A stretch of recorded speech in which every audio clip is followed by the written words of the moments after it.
नमस्कार and welcome to SP football analyst और मैं हूं आपका होस्ट। आज के वीडियो में मैं आप सबसे एक सीरियस इशू को लेकर डिस्कस करने वाला हूं, जो है इंडियन फुटबॉल और इंडियन सुपर लीग की फ्यूचर के बारे में। इंडियन फुटबॉल आज एक मेजर क्रॉसरोड पे है। नेशनल टीम आज 9 इयर्स के लोएस्ट फीफा रैंकिंग में स्ट्रगल कर रहा है। सुप्रीम कोर्ट ने आईएसएल 2025-26 सीजन को होल्ड कर दिया है।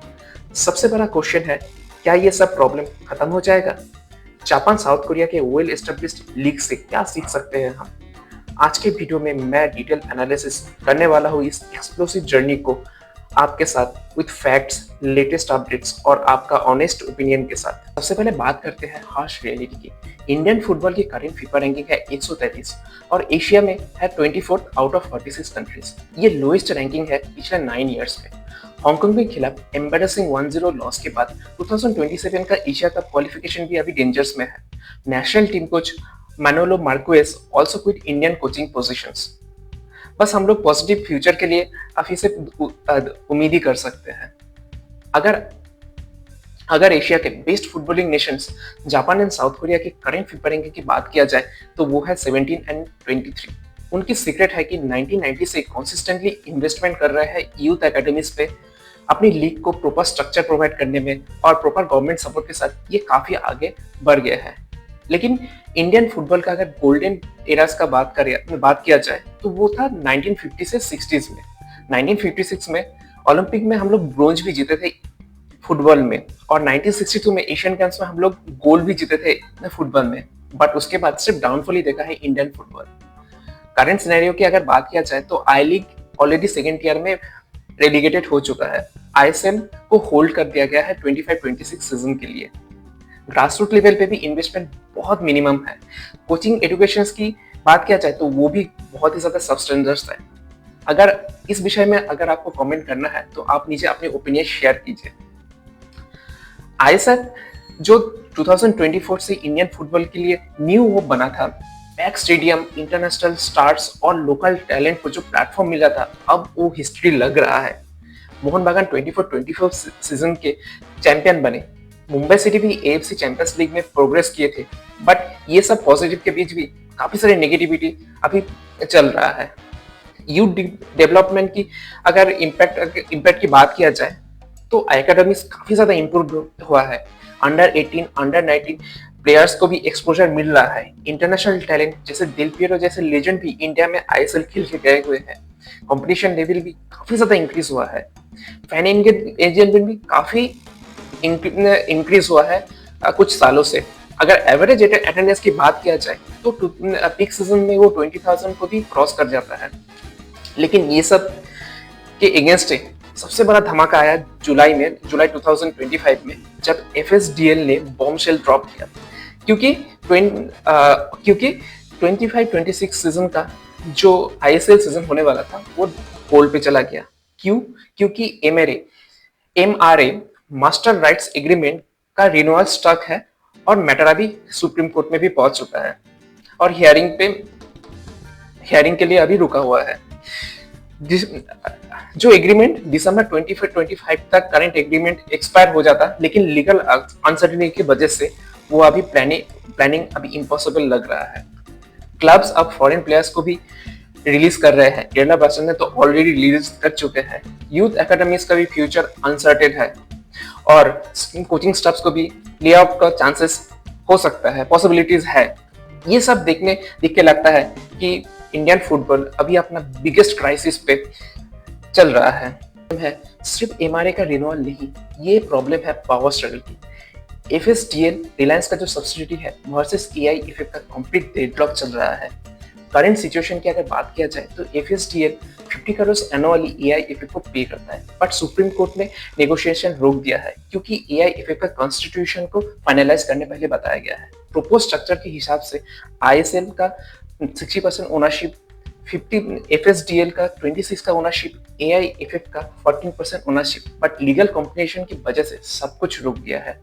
इम्पैक्ट इमीडिएट रहा। क्लब्स अब ट्रांसफर प्लानिंग कुछ नहीं कर सकता, स्पॉन्सर्स भी कॉन्फ्यूज्ड है, ब्रॉडकास्टिंग डील्स भी अनसर्टेन है, इंटरनेशनल पार्टनरशिप भी बहुत ज्यादा रिस्क पे है। अभी एएफसी का जो चैंपियंस लीग स्पॉट है, यूथ एक्सचेंज प्रोग्राम है, सब कुछ पॉज हो गया है। और डीपर डीपर रीजन क्या है कि इंडियन फुटबॉल का जो गवर्नेंस इशू क्राइसिस है, ये एआईएफएफ का मिसमैनेजमेंट, पॉलिटिकल इंटरफेरेंस और कमर्शियल इंटरेस्ट की क्लैश की वजह से हुआ है। एफएसडीएल फ्रस्ट्रेटेड है कि वो प्लानिंग ठीक से नहीं कर पा रहा है और एआईएफएफ ब्लेम कर रहा है सुप्रीम कोर्ट को। लेकिन इसमें रियल विक्टिम कौन हो रहा है? प्लेयर्स, कोचेस, फैंस और इंडियन फुटबॉल का डेवलपमेंट। ये क्राइसिस अगर 2-3 साल तक चला, अगर लीगल इश्यू रिसॉल्व करने में शायद उतना दिन भी लग सकता है। तो सॉल्यूशन क्या है? हमें सक्सेसफुल मॉडल को स्टडी करके उसको इम्प्लीमेंट करना पड़ेगा, तभी जाके हमारा ये क्राइसिस से हम लोग निकल सकते हैं। इसके लिए हम लोग साउथ कोरियन मॉडल और जापानीज अप्रोच को भी देख सकते हैं, उनसे स्टडी कर सकते हैं, उनसे सीख सकते हैं। जैसे 1983 में के लीग स्टार्ट हुआ था, जहाँ पे गवर्नमेंट ने बैकिंग किया था, कॉर्पोरेट ने स्पॉन्सरशिप प्रोवाइड किया था और यूथ डेवलपमेंट पे ज्यादा फोकस किया गया था। और रिजल्ट क्या बना कि 11 टाइम्स कॉन्सिक्यूटिवली वर्ल्ड कप में उन्हें अपीयरेंसेस लिए। जापान की अप्रोच की बात किया जाए तो जी लीग 1993 में लॉन्च हुआ था। फॉरेन टैलेंटेड को वाइजली यूज्ड किया गया, कोचिंग एजुकेशन को प्रायोरिटाइज किया गया और 2002 वर्ल्ड कप में को-होस्टिंग भी किए उन्होंने, जापान और साउथ कोरिया दोनों मिलके। अगर इंडिया की रोड मैप की बात किया जाए तो हमें इमीडिएटली जो सुप्रीम कोर्ट में केस चल रहा है उसको रिजॉल्व करना पड़ेगा, क्लियर गवर्नेंस स्ट्रक्चर को इम्प्लीमेंट करना पड़ेगा, एमआरए का रिन्यूअल करना पड़ेगा और ट्रांसपेरेंट ओनरशिप मॉडल को हमें इम्प्लीमेंट करना पड़ेगा। विजन 2047 हमें इम्प्लीमेंटेशन करना पड़ेगा, जैसे 40 प्रोफेशनल क्लब्स, ग्रासरूट लेवल पे इन्वेस्टमेंट और कोचिंग एजुकेशन को हमें प्रायोरिटाइज करना पड़ेगा। आईएसएल अगर सर्वाइव करेगा तो सब कुछ चेंज हो जाएगा। हमारा एक तो पहली बात तो फुटबॉल के भी डेवलपमेंट होगा, साथ में इंडियन नेशनल टीम का भी रैंकिंग इंप्रूव होगा। हमें आईएसएल में भी कुछ इम्प्लीमेंटेशन करना पड़ेगा, जैसे प्रमोशन और रेलीगेशन सिस्टम को भी इम्प्लीमेंट करना पड़ेगा। भले प्रमोशन तो अभी है, सिस्टम है, लेकिन रेलीगेशन सिस्टम को भी इम्प्लीमेंट करना पड़ेगा। सैलरी कैप, यूथ डेवलपमेंट को मैंडेटरी करना पड़ेगा। एआईएफएफ और एफएसडीएल को पार्टनरशिप बिल्ड करके दोनों को इंडियन फुटबॉल की ग्रोथ में, आईएसएल की ग्रोथ में लीगल क्लैरिटी के साथ आगे बढ़ना पड़ेगा, तभी जाके हम लोग अल्टीमेटली ग्रो कर पाएंगे आईएसएल को भी और इंडियन फुटबॉल को भी। अल्टीमेट टारगेट हमारा है कि 2034 तक हमें वर्ल्ड कप क्वालिफिकेशन को रियलिस्टिक सिस्टमेटिक अप्रोच के साथ पॉसिबल करना, बट उसके लिए हमें करंट क्राइसिस को पहले रिजॉल्व करना पड़ेगा। दोस्तों, ये एक ब्रूटल ट्रूथ है कि इंडियन फुटबॉल अभी अपने सबसे बिगेस्ट क्राइसिस में है। आईएसएल होल्ड पे है, लीगल बैटल्स, गवर्नेंस इशू और नेशनल टीम का लोएस्ट परफॉर्मेंस, हम लोग बहुत पीछे चल रहे हैं अभी।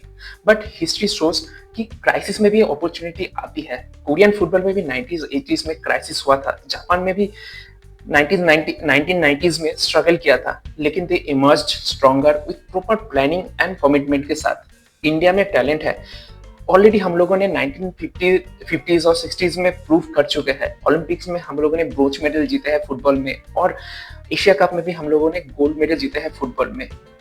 तो हम लोग कर सकते हैं इसको। यूथ पैशनेट है, इंफ्रास्ट्रक्चर को स्लोली हमें इंप्रूव करना पड़ेगा, बट सिस्टमेटिक चेंजेस के साथ, गवर्नेंस, इन्वेस्टमेंट और लॉन्ग टर्म विजन के साथ हम लोग बिल्कुल आगे बढ़ सकते हैं और इंडियन फुटबॉल को गोल्डन इरा एक दे सकते हैं। आपको क्या लगता है? प्लीज अपना ओपिनियन नीचे कमेंट सेक्शन में शेयर कीजिए। क्योंकि ये वीडियो अच्छा लगा तो प्लीज सब्सक्राइब कीजिए, एसपी फुटबॉल एनालिस्ट को सब्सक्राइब कीजिए, बेल आइकन को प्रेस कीजिए, और नेक्स्ट वीडियो में और डिटेल बैकग्राउंड के साथ मैं आपके सामने हाजिर होऊंगा। तब तक के लिए जय हिंद, कीप एंजॉयिंग फुटबॉल।